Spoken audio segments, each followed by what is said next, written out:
Bismillahirrahmanirrahim. Assalamualaikum warahmatullahi wabarakatuh. Alhamdulillah, tsumma alhamdulillah, wala haula wala quwata illa billah. Asyhadu an la ilaha illallah wa asyhadu anna Muhammadan abduhu wa rasuluh, la nabiyya wa la rasula ba'dah. Allahumma salli wa sallim wa barik ala rasulika wa abdika wa nabiyyika Sayyidil awwalina wal akhirin, Sayyidil anbiya'i wal mursalin, Sayyidina wa maulana Muhammadin wa ala alihi wa azwajihi wa ashabihi wa man tabi'ahum bi ihsanin ila yaumiddin wa ba'd. Para hadirin, para hadirat yang saya muliakan, pertama mari kita bersyukur kepada Allah. Di kesempatan subuh kali ini kita berhasil kembali melaksanakan niat baik kita. Niat baik kita direstui sama Allah dan diberikan taufik, diberikan hidayah taufik agar kita bisa melaksanakan niat baik itu. Bangun subuh, tahajud, ada yang sahur kalau ada, terus kita sholat subuh berjamaah. Habis itu kita berniat diri untuk melaksanakan taklim, pengajian. Ini niat baik yang sangat luar biasa dan Allah restui. Dan inilah yang disebut dengan hidayah taufik. Hidayah taufik. Taufik berasal dari kata-kata waffaqa yuwaffiqu, yang artinya merestui, mengizinkan untuk terjadi. Waffaqa yuwaffiqu. Dan ini semua karena Allah SWT betapa sayangnya kepada kita, betapa rahmatnya begitu luas kepada kita semua. Walaula fadlullahi alaikum warahmatuhu lattaba'tum syaitana illa qalila. Seandainya bukan karena rahmat dari Allah, seandainya bukan karena ridho dari Allah, seandainya bukan karena fadilah dari Allah, mungkin kita bakalan mengikuti setan, bakalan sedang bermaksiat. A'udzubillah min dzalik. Maka mari kita bersyukur atas nikmat iman Islam ini, nikmat hidayah nur cahaya ilmu, nurul iman, nurul ilm, dan juga hidayah taufik ini.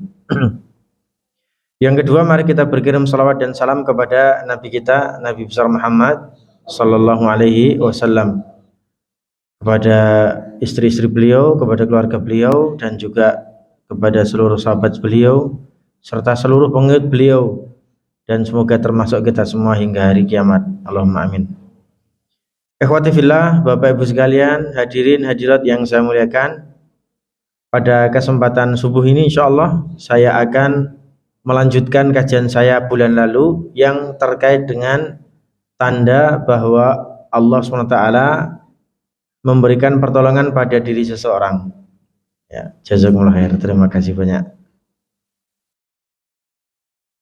Tanda bahwa Allah SWT memberikan pertolongan kepada kita. Kalau ada tanda ini berarti fix kita ditolong, dibantu sama Allah. Rencananya ada 9, kita baru nyampaikan 4 yang bulan kemarin. Apa yang 4 itu? Kemarin yang 4 ini yaitu tentang bahwa ada khusyuk. Orang kalau dapat khusyuk dalam hatinya, dalam kehidupan pribadi, dalam kehidupan ibadah, dalam kehidupan sosialnya, dia mempunyai khusyuk di dalam hatinya, fix dia mendapatkan pertolongan. Karena kalau orang itu khusyuk dengan ibadahnya, khusyuk dengan kehidupan pribadinya, khusyuk dengan kehidupan sosial keluarganya, maka dia tidak akan terpengaruh dengan kehidupan yang lainnya. Ini khusyuk kepada Allah SWT. Kemudian yang kedua adalah kangen. Kita kemarin kangen, rindu kepada Allah.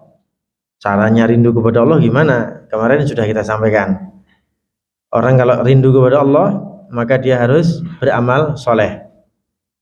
Sama seperti ketika kita sebagai seorang kakek, nenek, bapak, ibu yang rindu kepada anaknya. Kapan pulang ke rumah? Binjing, begitu binjing, mau datang, besok mau datang, hari ini kita siap-siap menyiapkan segala sesuatu untuk kedatangan anak kita, cucu kita dan lain sebagainya. Kita siapkan semuanya. Jadi orang yang rindu sama Allah, dia harus beramal soleh.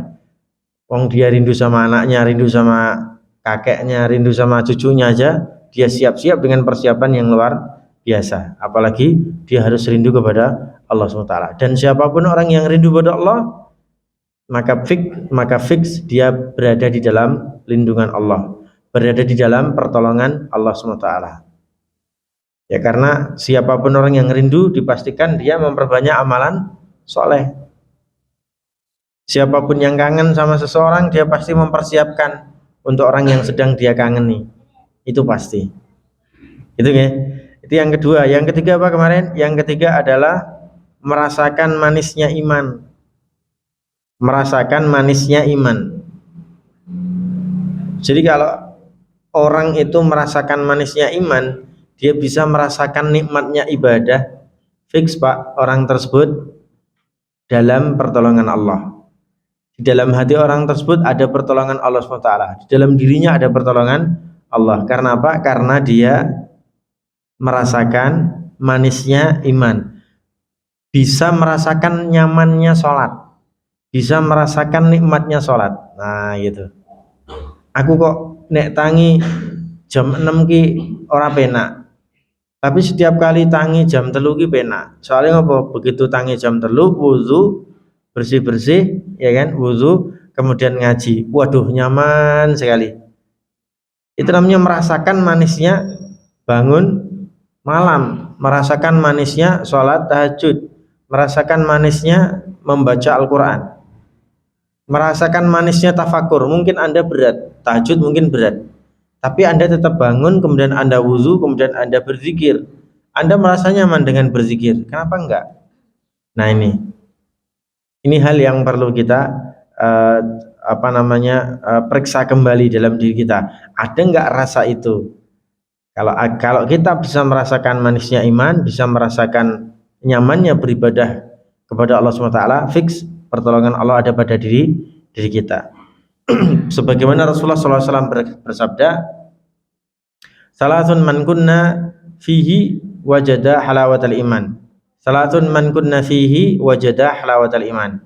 Ada 3 tanda, kalau 3 tanda ini ada pada diri seseorang, orang tersebut fix mendapatkan manisnya iman. Apa yang pertama? An yakunallahu wa rasuluhu ahabbu ilaihi mimma siwahuma.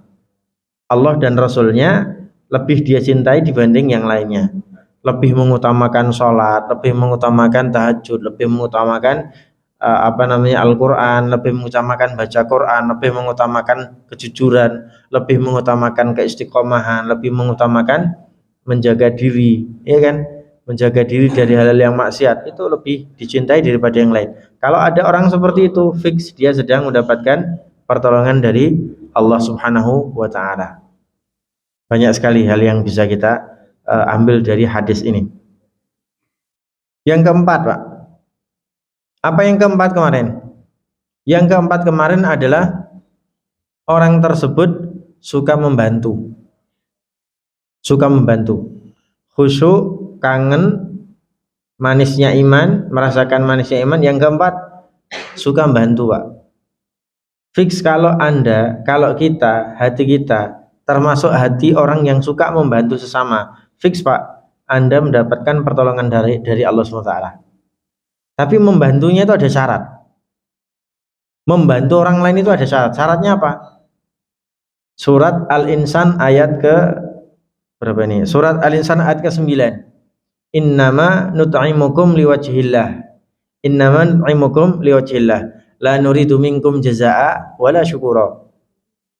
Itu suka membantunya, syaratnya itu. Kami ini artinya begini.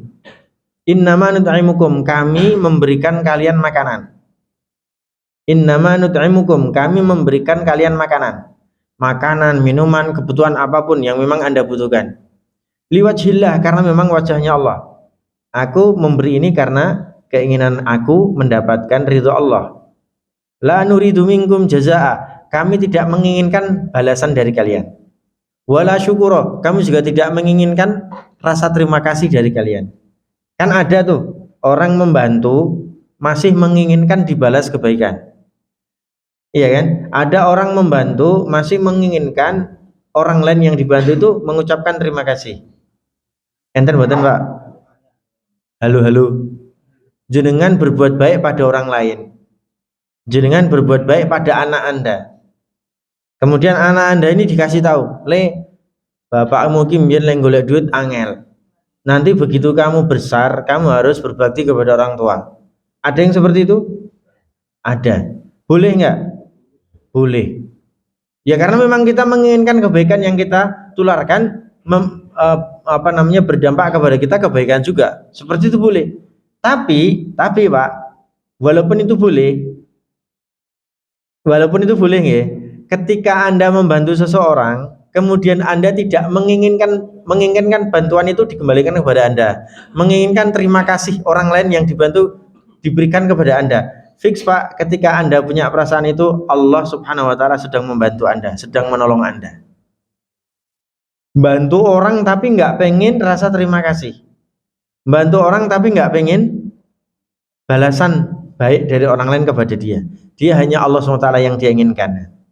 Kalau ada rasa itu fix Pak, orang tersebut adalah orang yang mendapatkan bantuan dari Allah, pertolongan dari Allah. Surat Al-Insan ayat 9. Al-Insan atau Ad-Dahr. Innama nut'imukum liwajhillah la nuridu minkum jazaan wala syukura. Begitu Pak. Jadi Masya Allah, boleh kita ngomong sama anak kita, boleh kita ngomong sama istri kita, aku berbuat baik kepada kamu tuh, kamu ngapain sama saya kan? Boleh-boleh saja, karena menginginkan kebaikan berbuah kepada kebaikan, sah-sah saja, tidak ada masalah, boleh. Dan kita kalau bicara tentang masalah orang yang suka bersedekah Pak, banyak Pak orang bersedekah itu tanpa minta pamrih. Pernah terjadi sebuah bencana Gunung Merapi meletus itu. Kemudian terjadi banyak sekali tempat pengungsian, entah itu di Magelang, entah itu di Klaten gitu kan, waktu itu tahun berapa, tahun 2010 atau tahun berapa itu saya lupa, udah agak lama. Kemudian ada salah seorang sahabat, dia minta, "Ustadz, ayo kita ke sana yuk." Gitu ya, udah kita ke sana aja. Ternyata dia udah ngumpulkan banyak sekali uangnya, ya kan, dia sudah mengumpulkan banyak sekali uangnya untuk dibagikan kepada sesama di sana, dan dia tidak menginginkan untuk dikenal siapa tuh yang ngasih, enggak, ngasih aja seret gitu. Namun di sisi yang lain, mohon maaf, karena memang ini hubungannya dengan sosial ya, banyak juga orang lain di luar agama kita yang berbondong-bondong membantu banyak. Jadi sebenarnya kalau kita ingin berperang dalam sisi ini, ya ada gitu loh, kita membantu saudara kita tanpa pamrih kita. Ternyata ketika kita begini pun banyak orang lain di luar agama kita yang juga menginginkan seperti itu. Apakah mereka diterima? Ya itu urusan Allah. Tapi intinya kalau di dunia mereka mendapatkan balasannya, tapi di akhirat belum tentu. Kalau kita orang muslim jelas mendapatkan balasan dunia dan akhirat. Nah, balasan dunia ini yang sedang kita batasi. Wis, aku ora butuh balasan dunia, aku hanya butuh balasan akhirat. Ini surat Al-Insan ayat 9. Kalau orang mendapatkan perasaan suka membantu orang lain tanpa pamrih, maka dia berada dalam pertolongan Allah Subhanahu wa taala. Yang kelima, Pak. Yang kelima sekarang materi baru nih, item baru. Karena nomor 5, 6, 7, 8 ini belum saya sampaikan bulan lalu. Sekarang nomor 5. Apa tanda bahwa pertolongan Allah Subhanahu wa taala ada pada diri kita? Nomor 5 adalah kita diberikan rasa untuk menjauhi maksiat. Kita diberikan rasa untuk menjauhi maksiat. Bahkan kita diberikan rasa untuk menutupi maksiat itu, enggak mau tahu terhadap maksiat. Ngapunten Pak, ngapunten sangat. Tidak perlu saya ucapkan, tapi sebagai contoh aja ya. Tidak perlu dicontoh di luar lain. Ini hanya di sini aja. Pak Bu, ngapunten. Panjenengan tahu cara main slot? Enggak tahu toh? Kayak slot ki opo ora ngerti kan? Alhamdulillah Pak. Berarti memang ada kemaksiatan yang saat ini sedang merebak di mana-mana, Anda tidak diberitahu sama Allah. Judi lewat HP itu Pak. Judi lewat HP, nggak tahu caranya mainnya piye, kepada siapa, aplikasinya apa, nggak ngerti. Ketika Anda tidak tahu itu fix Anda ditolong sama Allah. Karena apa? Anda tidak tahu maksiat. Orang kalau mengerti maksiat, nyoba-nyoba jadinya. Ini nggak perlu nyoba-nyoba, wong ngerti aja enggak. Ya kan? Ketika kita diberikan oleh Allah Subhanahu wa taala pengetahuan untuk bermaksiat, tapi kita tidak melakukannya, kita pun mendapatkan bantuan. Karena apa? Maksiat ini kalah daripada ibadah. Ibadah mengalahkan maksiat kita. Kata Rasulullah SAW, Allahumma habib ilaina, atau Allahumma habib ilayya al-iman wa zayyinhu fi qulubina wa karrih ilayya al-kufra wal fusuqa wal isyan. Kata Rasulullah SAW mengajarkan doa itu kepada kita. Allahumma habib ilayya al-iman, wahai Allah SWT, tolong buat aku menjadi cinta dengan iman.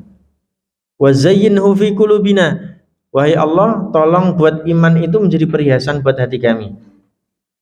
Tolong jadikan iman itu menjadi perhiasan hati kami. Wa karrih ilayyal kufra wal fusuqa wal isyan, wa karrih ilayya, dan tolong ya Allah buat aku menjadi benci. Wa karrih ilayya, buat aku menjadi benci. Benci apa? Benci kekafiran, benci kefasikan, benci kemaksiatan. Seandainya mau tidak mau kita mengerti informasi tentang kemaksiatan, kita benci dengan kemaksiatan itu. Nah gitu. Seandainya mau tidak mau kita harus tahu apa itu slot. Apa itu slot umpamanya? Ya mau tidak mau kita benci dengan slot itu. Umpamanya anak kita membawa HP kok tiba-tiba di dalam histori pembukaan HP-nya itu, histori bukaannya ada slotnya, langsung dimarahi. Ini gimana kok kamu bisa main slot kayak gini nih? Enggak Umi, aku cuma nyoba-nyoba. Enggak boleh nyoba-nyoba, walaupun kamu nyoba-nyoba enggak boleh. Nah gitu. Karena kemaksiatan harus kita marahi. Karena kemaksiatan harus kita benci. Begitu. Kemaksiatan yang ada pada diri kita, kita benci. Kemaksiatan yang ada pada diri ayah kita, suami kita, anak kita, kita benci. Ojo ngantek diterus-teruskan. Nek wis terlanjur ngerti piye carane dia benci sama kemaksiatan itu. Nah, kalau kita punya rasa ini, ikhwati fillah, Bapak Ibu sekalian, kita punya rasa untuk menjauhi dosa dan maksiat, fix orang tersebut mendapatkan pertolongan dari Allah. Walladzina la yashhaduna zur wa idza marru bil lagwi marru kirama. Orang-orang yang tidak mau bersyahadat atau bersaksi dengan saksi yang palsu. Wa idza marru bil lagwi marru kirama. Kalau mereka dalam kondisi berjalan, ya kan? Berjalan di tengah-tengah berbagai macam senda gurau, dia tetap berjalan dalam kondisi kirama, kondisi yang tegar. Di kanan kirinya banyak maksiat, di depan belakang banyak maksiat, tapi dia tidak mau melakukannya. Dia punya ketegaran hati, dia punya istilahnya keteguhan hati untuk tidak kesana kemari. Dia berdiri dengan gagahnya di atas ibadah dia, di atas kesolehan dia tidak ingin mendapatkan kemaksiatan walaupun secuil dari tangan kanan kirinya, depan belakang, atas bawahnya, tidak pengen. Wa idza marru bil lagwi marru kirama. Kirama, dia tetap dalam kondisi punya jati diri yang kuat dengan kesolehannya. Itu Pak, menjauhi diri dari perbuatan dosa dan maksiat. Bahkan setiap kali ada perbuatan dosa, dia senantiasa merasa menyesal. Rasulullah SAW berkata, al-ithmu mahaka fi sadrika wa karihta an yattali'a alaihin nas. Perbuatan dosa itu apa tahu? Perbuatan dosa itu adalah perbuatan yang kalau dilakukan itu menggelitik di hati kita nih. Menggelitik, membuat susah, membuat sesak. Mahaka fi sadrik, sesuatu yang membuat berat dada kita. Tapi kalau ada dosa yang dilakukan oleh seseorang, yang dosa itu tidak membuat berat hati kita, kakean dosa berarti. Ada dosa yang kalau dosa dilakukan oleh seseorang, kok orang tersebut tidak berat, kok hatinya tidak susah, kok hatinya tidak sesak, fix Pak, orang tersebut kakean dosa. Yang sedang kita bicarakan adalah ketika dosa itu berdampak pada seorang mukmin.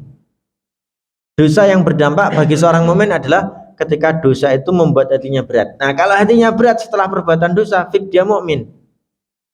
Dia mukmin. Dia harus segera menyesal.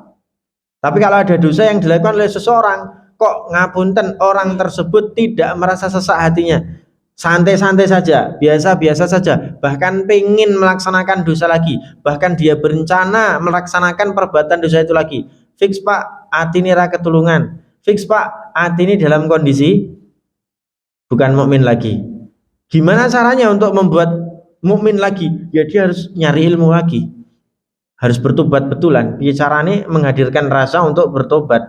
Piye carane menghadirkan rasa untuk menyesal setelah perbuatan dosa. Nah, kalau ada orang mukmin yang dia terlanjur melaksanakan dosa, kok kemudian hatinya sesak, maka segeralah ikuti hatinya. Dia harus segera menyesal, dia harus segera bertobat kepada Allah.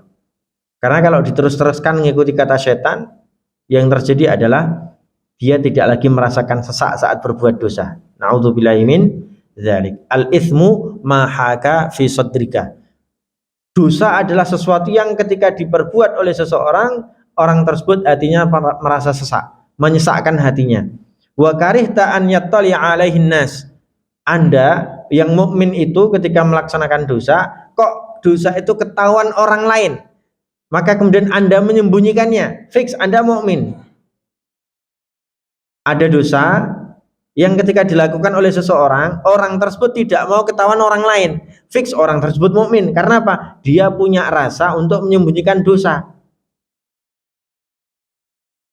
Kan sangat nggak normal. Ada orang berbuat dosa, dosanya dipamerkan. Nah, itu kan. Nggak normal ini orang. Dosa itu sesuatu yang memalukan, tapi dipamer-pamerin. Kan lucu. Mau dapat bantuan dari mana? Iya kan? Ini wes kakean dosa, pamer kalau dosa ini merasa gagah dengan dosanya. Dikasih tahu nggak mau tahu. Ini urusanku. Memang kalau di neraka, kenapa sih engkau tak dodolan es neng rokok lah, malah kayak gini. Apa nggak tambah istihza, ya kan? Apa nggak tambah istihza itu? Nggak boleh kayak gini nih. Dosa itu bagi seorang mukmin ditutupi. Dosa itu bagi seorang mukmin menyesakkan dada. Sebaliknya, dosa itu bagi orang yang hatinya sudah tidak mukmin, dosa itu tidak menyesakkan dada, dosa itu dipamer-pamerkan. Nah, gitu. Pak Bu, mukmin yang melakukan dosa saja, fik dia masih mendapatkan bantuan Allah SWT untuk menghindari dosa itu. Untuk apa? Untuk menutupi dosa itu. Untuk apa lagi? Untuk tidak memamerkan dosa itu dan membuat hatinya sesak. Itu masih mendapatkan bantuan dari Allah. Masih mendapatkan bantuan dari Allah. Kok apalagi kita bicara tadi tema pertama, orang mukmin yang tidak tahu dosa. Orang mukmin yang di dalam hatinya punya perasaan benci terhadap dosa. Orang yang terlanjur tahu dosa tapi benci terhadap dosa. Orang mukmin yang ketiga adalah orang mukmin yang sengaja dijauhkan dari dosa oleh Allah Subhanahu wa taala. Masya Allah. Kita berada di mana? Kita nggak ngerti, itu urusan saya dan panjenengan pribadi-pribadi. Kita hanya bisa menilainya di hadapan Allah Subhanahu wa taala. Ya Allah, aku ternyata masuk kategori orang mukmin yang berbuat dosa, tapi ternyata alhamdulillah ya Allah, aku masih menyembunyikan dosa itu. Kalau bukan karena Engkau yang menutupnya, niscaya mungkin akan kebongkar seluruh dosa ini. Maka Rasulullah juga mengajarkan doa kepada kita, Allahumma sattir aurati wa akhta'i wa dunubi fid dunya wal akhirah. Wahai Allah, tolong tutupi dosaku. Tolong tutupi dosaku di dunia, di akhirat. Tolong tutupi dosaku, tolong tutupi aibku, tolong tutupi kesalahan-kesalahanku. Mungkin kalau kita ini terbongkar kesalahannya, habis saya nih. Mungkin kalau Anda kebongkar kesalahannya, habis itu di mata orang. Karena betapa dosa itu buruk gitu loh. Alhamdulillah kita ditutupi sama Allah. Maka dalam doa dalam doa duduk di antara dua sujud itu, ya kan? Salah satu doanya adalah Allahumma fir gimana? Rabb. Doanya duduk di antara dua sujud, Pak, langsung lali sak pelengan. Siapa yang bisa mengucapkan? Doa duduk di antara dua sujud. Rabbi firli Rabbi firli ya. Rabbi firli atau Allahumma firli? Allahumma firli warhamni wajburni warzuqni warfa'ni wa'afini wa'fu anni, gitu kan. Ya memang panjang, itu ada 7, ada yang mengatakan cuma 5, ada yang mengatakan 7, enggak apa-apa. Tapi mari kita cek kata-kata wajburni. Apa makna dari wajburni?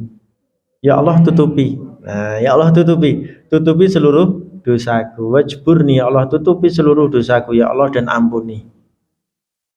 Tapi satu riwayat mengatakan langsung kata-kata wafirli itu sudah tidak perlu lagi wajburni. Karena apa? Wafirli itu pasti Allah menutupi dosa.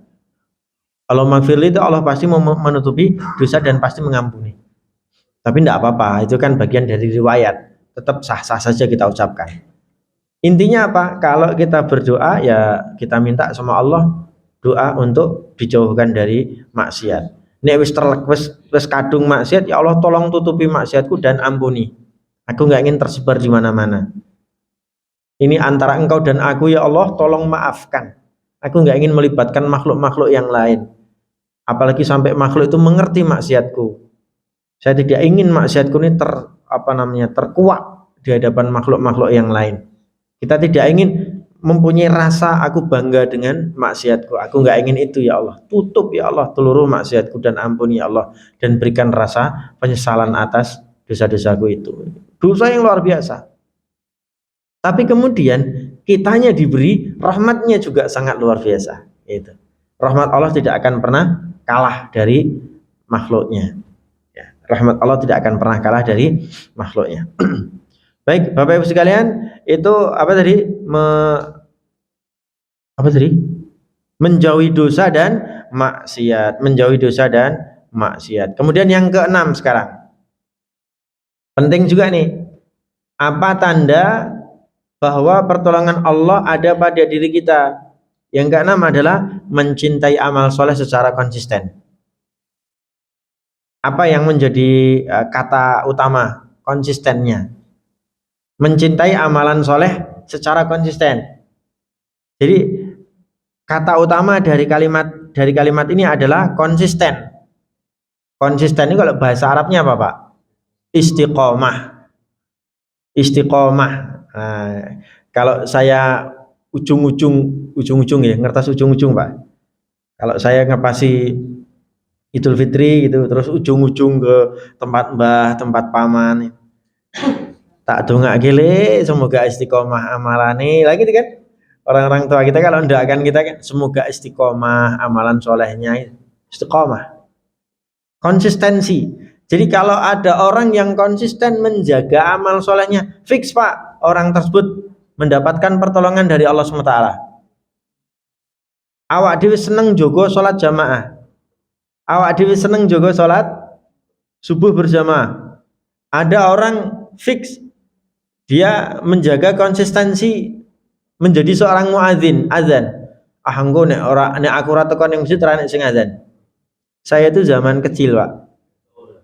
Zaman saya kecil itu pulang dari SD, pulang dari sekolah SD itu disuruh azan asar itu nggak mau, soalnya apa? Main-main sono sini. Tapi ayah saya minta sama saya, "Le, ya wis nek ra gelem azan asar, kok sing azan asar bapak. Kowe engko sing azan maghrib yo." "Nggih, Pak, nek maghrib aku iso. Nek maghrib aku engko lak wis adus," dan lain sebagainya. Setiap maghrib azan maghrib. Anak-anak kecil kayak kita dulu. Kalau jenengan punya putra, jenengan punya punya pengalaman anak-anak kita punya keterampilan azan, diajari azan, kemudian diminta azan subuh, diminta azan duhur atau apa terserah, jaga konsistensinya. Sampai kemudian orang-orang mengenal, wah kayak sing azan kayak mesti kayak cah cilik kayak gitu. Sampai dihafal sama orang-orang. Jadi konsistensi itu ternyata bisa dihafal oleh orang. Bagaimana dengan Allah? Allah suka terhadap orang yang menjaga konsistensinya. Itu maksud saya. Jadi konsistensi itu ngecap, bahasa Jawa itu. Wah kayak azan maghrib kayak mesti wong kayak ngecap gitu loh. Kan gitu kan. Allah juga begitu ketika menandai seseorang hamba apa sih Anda punya amalan apa sih gitu. Wah ini amalanmu sholat jamaah gitu. Wah ini amalannya adzan. Wah ini amalannya sedekah. Wah kayak pendak subuh mesti sedekah kayak. Ada amalan yang dicap gitu loh, yang konsisten. Kata Rasulullah SAW, ahabbul a'mali ilallahi adwamuha, ahabbul a'mali ilallahi adwamuha wa in qalla. Rawahul Imamul Bukhari. Sebaik-baik amalan yang dicintai Allah SWT adalah yang paling konsisten walaupun cuman sedikit. Walaupun cuman sedikit. Ya sholat sholat 5 waktu tetap dijaga. Tapi kita selalu memiliki satu amalan yang memang kita terus menerus mencintainya. Ada cerita tentang Bilal bin Rabah. Bilal bin Rabah ini kan dimimpikan sama Rasulullah SAW. Jadi Rasulullah itu bermimpi, Rasulullah bangun berada di dalam surga. Pada saat Rasulullah berjalan di surga itu, Rasulullah SAW mendengar teklek, ngertos tekleknya? Tekleknya Bilal bin Rabah, teklek gitu. Wah ini mesti teklek Bilal bin Rabah ini. Dicari Bilalnya nggak ketemu, tapi suaranya ada. Wah ini mesti Bilal. Akhirnya Rasulullah SAW terbangun, tes gitu aja. Namanya mimpi kan. Dan mimpinya Rasulullah itu kan benar. Mimpinya Rasulullah itu pasti benar. Mimpi itu pasti wahyu. Kalau kita kan mimpinya jadi 1/1000 kebenaran. Mimpinya kita ini 1/1000 kebenaran. Nanti saya contohkan satu contoh kasus mimpi yang kalau ditafsirkan bagus sekali. Jadi ketika Rasulullah SAW mimpi ketemu mendengarkan suara tekleknya Bilal itu, Rasulullah besoknya matur kepada Bilal di hadapan para sahabat. Bilal, tolong tunjukkan kepadaku apa toh amalan kamu yang istimewa. Amalan kamu yang istimewa yang membuatku mendengar suara teklekmu di surga. Bilal antara terkejut dan senang. Lah, suara sendalku neng surga Rasulullah kan gitu toh. Aku neng surga nemani engkau, wah seneng banget kan, tapi terkejutnya kenapa? Lah aku nggak punya amalan apapun kecuali yang engkau perintahkan, dan aku tidak meninggalkan amalan apapun kecuali yang memang engkau katakan untuk meninggalkannya.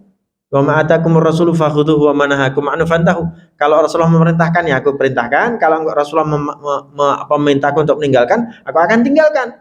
Itu aja yang nggak ada istimewanya buat aku. Saya sama seperti yang lain, Rasulullah. Ya sholat, ya zakat, ya sedekah, ya jihad, ya haji, ya umrah, udah gitu saya bareng dengan yang lain. Sama. Kalau engkau berbuat baik kepada saudara-saudara engkau, ya Rasulullah, aku juga berbuat baik kepada saudara-saudara kita semua. Saya ngikutin engkau, ya Rasulullah. Nggak ada yang istimewa. Terus Bilal bin Rabah pada akhirnya matur kepada Rasulullah. Tapi ada satu hal, Rasulullah, yang aku senantiasa menjaga diriku. Nah, apa itu Bilal? Gitu.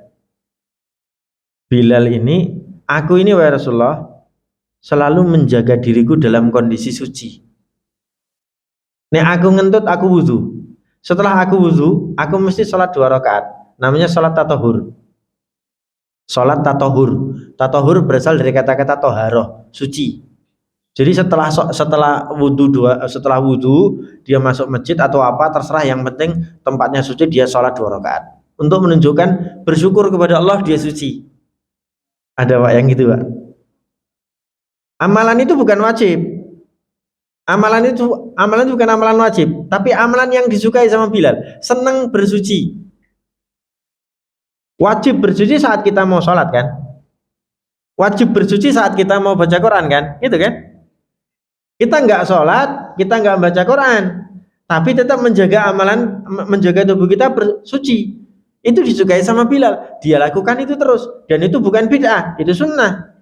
Karena Allah mencintai orang-orang yang bersuci. Dilakukan terus sama Bilal.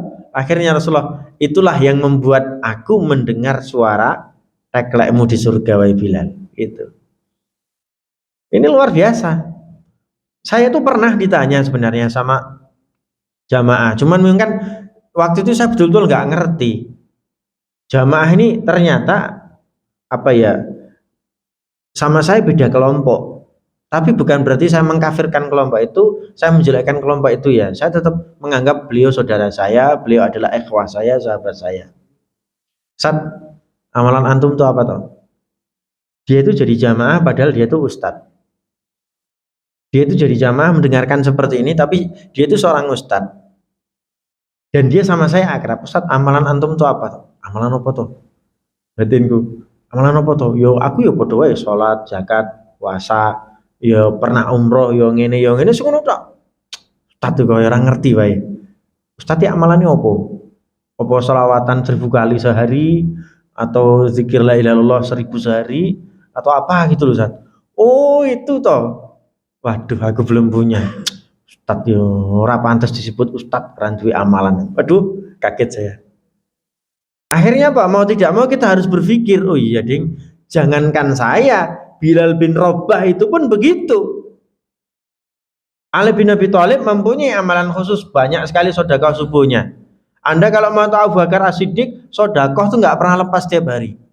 Anda kalau mau tahu siapa Utsman bin Affan, dia nggak pernah lepas dari beramal sedekah setiap hari. Anda tidak, kalau Anda mau tahu siapa Abdurrahman bin Auf, tidak pernah dia lepas dari sedekahnya setiap hari. Terus amalan yang paling mudah kan di duit disedekahke.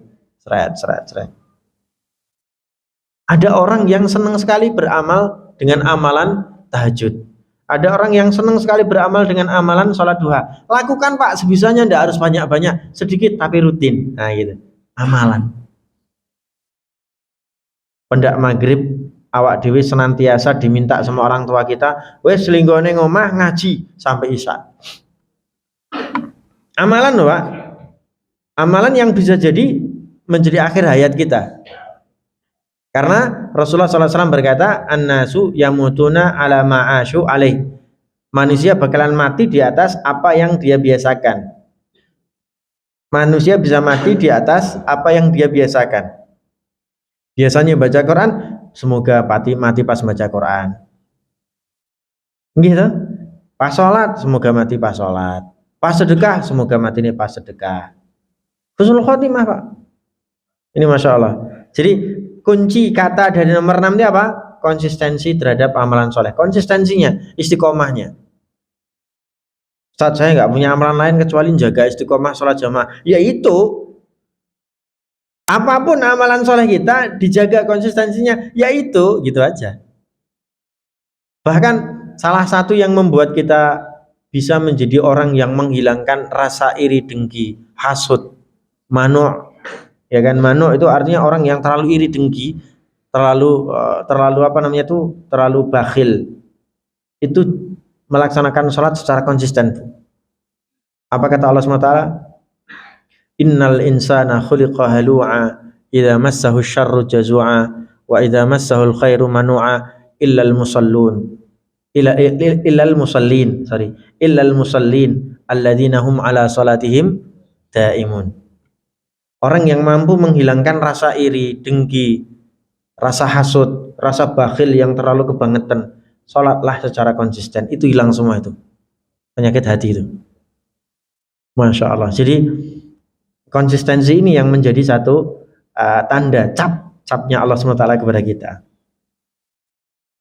Kata Abdullah bin Mas'ud radhiyallahu anhu, salah seorang sahabat Nabi SAW, alaikum bil amali salih fa innahu yanfa'ukum yauma la nafi'a illahu.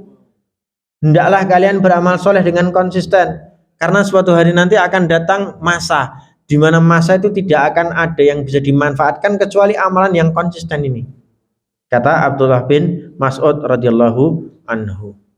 Terus yang terakhir kata Imam Nawawi dalam masalah ini, ad-dawamu 'alal 'amali shalih yuthmirul qurba minallah. Yuthmirul qurba minallah subhanahu wa ta'ala.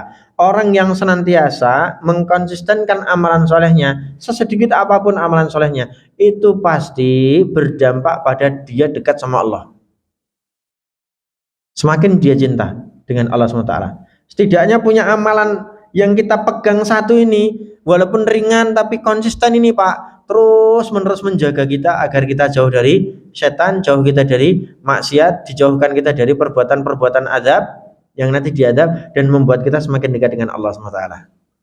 Wong nek ra tau ninggalke salat duha padahal sunnah, karena dia senang dengan duha, karena dia menjaga konsistensinya dengan duha, dia akan dijaga dari perbuatan-perbuatan maksiat.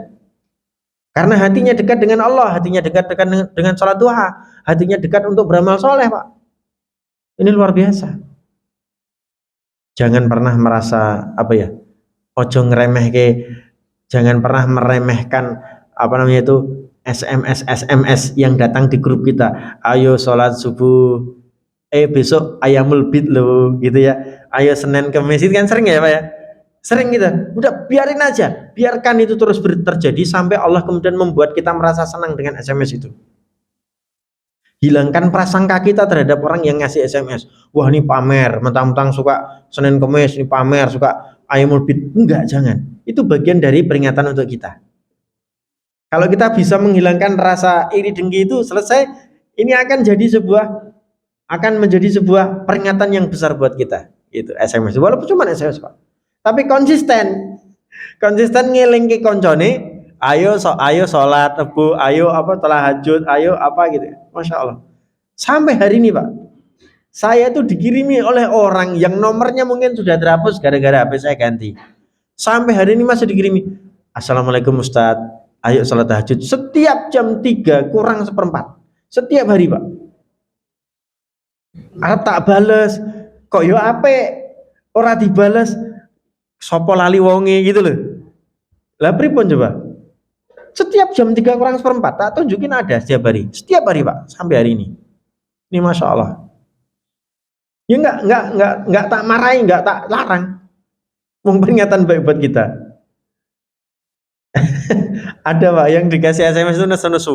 Oh, serasa SMS menah. Aku iso tangi dhewe. Ada Pak. Waduh, pun. Tapi intinya itu urusan kita ya. Intinya itu urusan kita dengan beliaunya. Saya kira itu bagian dari bagaimana hati kita terbuka dia semakin dekat dengan Allah atau enggak gitu aja. Dan saya kira itu biarkan aja. Cuman saya punya pengalaman di situ sampai hari ini Pak, sampai tadi malam. Jam 3 kurang seperempat mesti wong ngirim SMS, mesti Pak WA. Masya Allah. Subhanallah, saya bilang luar biasa. Berarti kan dia sudah bangun gitu loh saya. Berarti dia sudah bangun, saya lagi melek-melek gini, waduh. Masya Allah. Nomor berapa tadi Bu? 6 nggih? 6. Sekarang nomor 7. Nomor 7 sering sudah saya sampaikan sebenarnya. Tapi tidak apa-apa, karena ini bagian dari tanda Allah SWT memberikan pertolongan kepada kita. Apa itu? Sabar menghadapi ujian. Diuji tapi sabar. Ujian itu mesti ada. Tidak mungkin nggak ada. Ada Pak yang pengennya enak-enak terus. Enten mboten? Oke. Enten toh, wong sing pengen enak-enak terus, oke kata sangat. Tapi mukmin kok pengen enak terus, wah kayaknya nggak normal nih. Mukmin Muslim kok pengen enak terus, nggak normal. Normalnya seorang mukmin Muslim adalah mesti diuji. Mesti Pak. Tidak mungkin nggak diuji.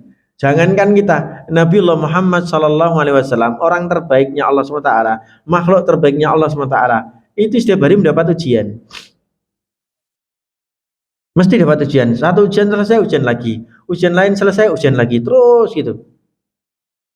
Masa kita pengen lebih dari Nabi Muhammad?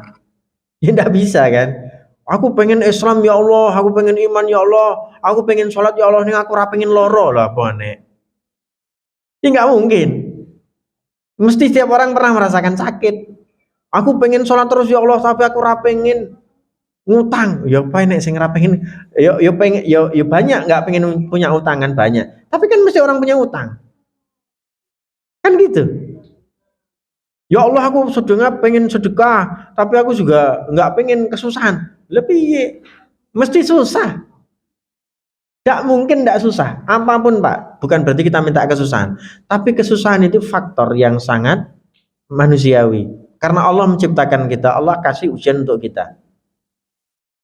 Berbeda halnya kalau bukan mukmin, saya bicara mukmin. Mukmin itu justru dia harus siap untuk menghadapi kesusahan karena itu ujian. Berbeda dengan yang tidak mukmin. Yang tidak mukmin itu bakal susah-susah. Wong terkadang sing kafir ya susah-susah. Ning sing kafir-kafir iki Pak, malah justru enggak susah. Walaupun mereka ada susahnya terkadang. Kenapa mereka nggak susah-susah? Itu istidrat buat mereka, azab buat mereka. Ratau sholat ning duwite lancar, ratau poso ning awake sehat, gitu. Ratau sedekah ning kabeh uripe penak, gitu. Ya kalau yang seperti itu wong kafir, jelas wong kafir. Dan ini pembahasan dalam masalah istidrat dulu sudah pernah saya sampaikan.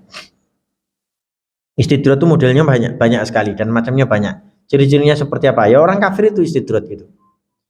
Kan beda antara kafir mukmin. Mukmin itu pasti diuji, mesti enek lorone, mesti enek raenake, mesti enek ngutangi, mesti enek opo wae.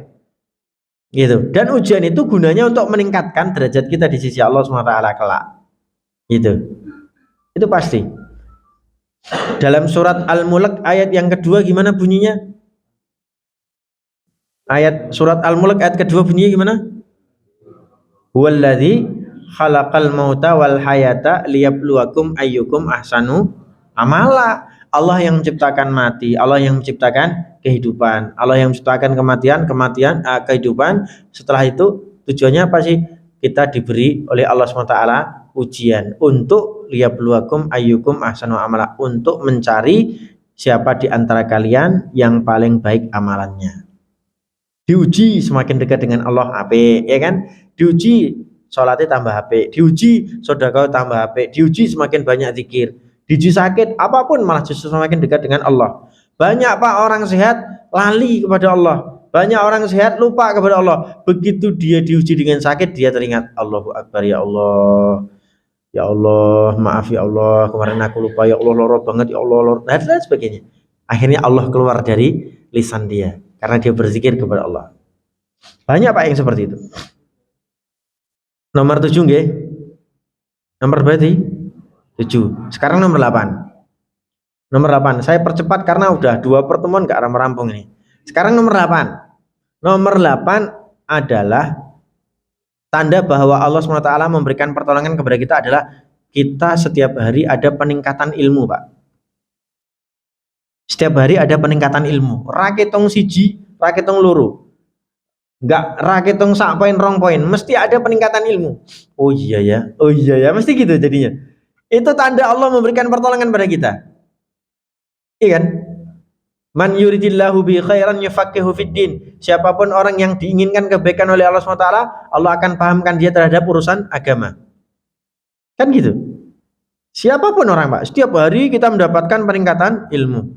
Maka Allah SWT berkata di dalam surat Az-Zumar ayat yang ke-9, Qul hal yastabil ladzina ya'lamuna wal ladzina la ya'lamun. Hai orang-orang mukmin, menurut pendapat kalian sama enggak sih orang yang tahu sama yang enggak tahu? Ya mesti beda. Yang tahu mesti lebih selamat. Az-Zumar ayat 9.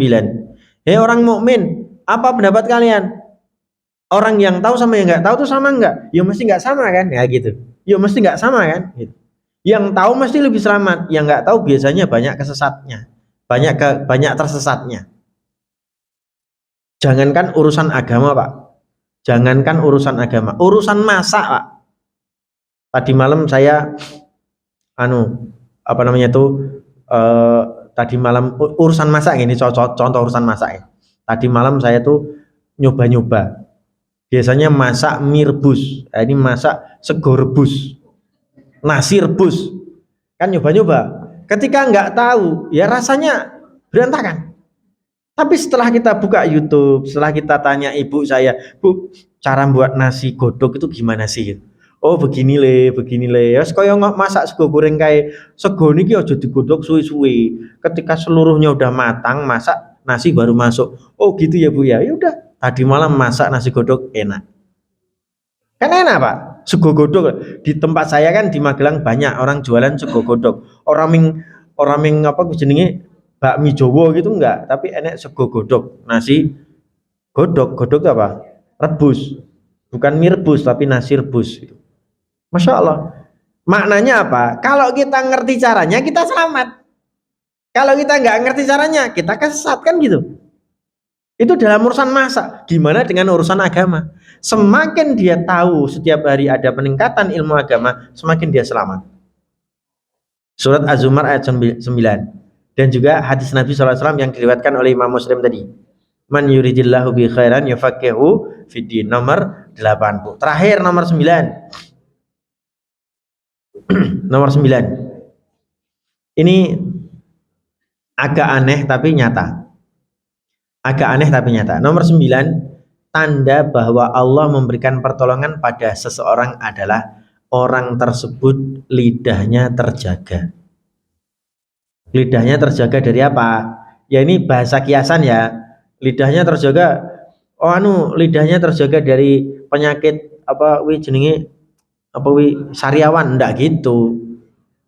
Bukan itu. Tapi lidah terjaga atau lisan terjaga ini maknanya kiasan. Lisannya ndak suka teriak-teriak. Lisannya tidak suka membuli orang. Lisannya tidak suka ngece orang. Lisannya tidak suka gibah orang. Lisannya tidak suka memfitnah orang. Lisannya tidak suka nyindiri orang dan sebagainya. Itu siapapun Pak, siapapun orang, nggak laki, nggak perempuan, nggak kecil, nggak dewasa, ya siapapun itu, selama dia seorang muslim, kok orang muslim ini terjaga lisannya, ketahuilah orang ini mendapatkan bantuan dari Allah. Karena apa? Dia lebih mementingkan diri untuk diam daripada mengomentari segala sesuatu. Iya kan? Diam bisa dikatakan lebih baik daripada terlalu banyak bicara. Kan gitu. Apa kata Allah SWT? Ma yalfidhu min qawlin illa ladaihi raqibun atid. Tidak ada satupun yang diucapkan oleh seseorang kecuali raqib atid akan menjaga, akan menulisnya. Ma yalfidhu min qawlin illa ladaihi raqibun atid. Apapun yang diucapkan oleh seseorang, saya, panjenengan semua, baik di rumah, baik di masjid, baik di sekolah, di tempat kerja, dimanapun, raqib atid selalu menulis. Raqib atid selalu menulis. Maka orang ini akan terjaga perkataannya. Kalau orang sudah bisa menjaga perkataannya, fix Allah memberikan bantuan kepada dia. Allah memberikan pertolongan yang besar kepada dia. Lebih banyak diamnya lebih baik daripada banyak berkatanya tapi salah. Apa kata Rasulullah SAW sebagaimana diriwayatkan oleh Imam Bukhari dan Muslim? Man kana yu'minu billahi wal yaumil akhir falyaqul khairan aw liyasmut. Siapapun orang yang beriman kepada Allah SWT dan hari akhir, hendaklah dia berkata yang baik. Kalau nggak bisa berkata yang baik, diam.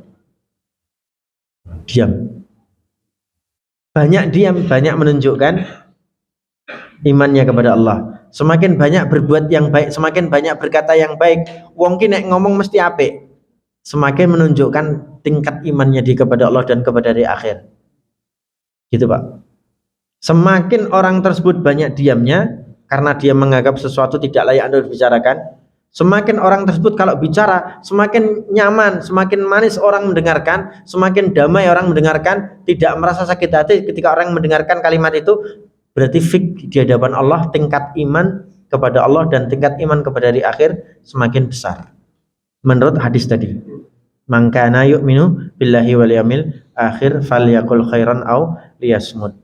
Kata Al-Imam An-Nawawi, Imam An-Nawawi salah seorang ulama besar kita, beliau mengatakan di dalam kitabnya Al-Azkar, hifdzul lisani min a'zami asbabin najah fid dunya wal akhirah. Menjaga lisan adalah cara terbaik atau cara yang paling utama, sebab yang paling utama menjadi penyebab pertolongan kita di dunia maupun di akhirat. Diam dulu, jangan banyak ngomong, dengerin dulu gitu. Saya mencoba berlatih mendengarkan siapapun sekarang yang sedang bicara. Saya, karena apa? Ternyata dulu saya suka bicara, suka protes sama pimpinan saya waktu itu, pimpinan ustadz-ustadz saya saat itu mendengarkan saya. Sekarang saya diminta untuk memimpin sesuatu. Sekarang giliran saya untuk mendengarkan siapapun yang ada di bawah staf saya untuk berbicara kepada saya, mencoba untuk mendengar. Tidak bisa memotong-motong gitu aja. Apapun Pak, mulai berlatih mendengar, diam dulu, resapi, kemudian sampaikan yang benar. Oh ya, kamu ucapannya benar, tapi kalau menurut aturan yayasan begini. Coba kita kombinasikan. Terus begitu. Jadi kita mulai berlatih mendengar. Lebih banyak mendengar lebih baik daripada lebih banyak bicara. Dalam konteks kajian psikologi, mendengarkan lebih banyak lebih baik daripada berbicara lebih banyak. Gitu. Saya kira ini Bapak Ibu sekalian 9 poin tanda Allah memberikan pertolongan kepada kita. Ada satu saja fix Anda berada dalam bantuan. Kalau ada semua, alhamdulillah. Dan ini bagian dari usaha kita untuk mewujudkan semuanya. Ada nomor 1 alhamdulillah, nomor 2 alhamdulillah, kok enek songo kabeh alhamdulillah. Saya kira nih Bapak Ibu sekalian nggih, semoga bulan depan kita bertemu lagi sebelum pada akhirnya nanti kita akan bertemu di bulan Ramadan. Ini tinggal berapa hari lagi Ramadan? 50 hari ya. 48 hari lagi kita Ramadan. Masya Allah, Ramadan yang kita tunggu-tunggu. Semoga Allah Subhanahu wa Ta'ala menyampaikan umur kita di bulan Ramadan yang begitu mulia besok. Allahumma amin. Barakallahu li wa lakum wa nafa'ani wa iyyakum bima fi minal ayati wa dzikril hakim. Aqulu qouli hadza fastaghfiruh innahu wal ghafurur rahim. Subhanakallahumma bihamdika asyhadu an la ilaha illa anta astaghfiruka wa atubu ilaik. Tsumma assalamu alaikum warahmatullahi wabarakatuh.